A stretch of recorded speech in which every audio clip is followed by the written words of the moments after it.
आरव आणि जादुई छत्री. आरव हा एक आनंदी लहान मुलगा होता. त्याला पावसाळा खूप आवडायचा. एका सकाळी आकाशात काळे ढग जमले आणि लगेचच पाऊस पडू लागला.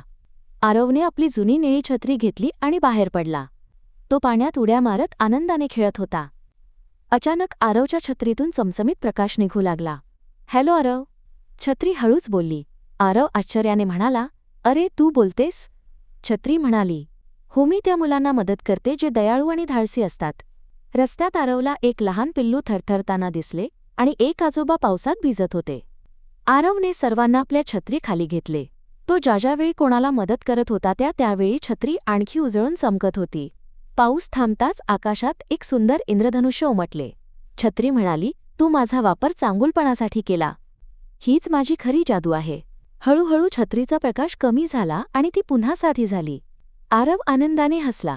आता त्याला जादूची गरज नव्हती. त्याचे मन आनंदाने भरून आले होते. त्या दिवसापासून आरवला समजले की खरी जादू म्हणजे इतरांना मदत करणे. गोष्टीचा बोध जी दयाळूपणा साध्या गोष्टींनाही जादुई बनवतो.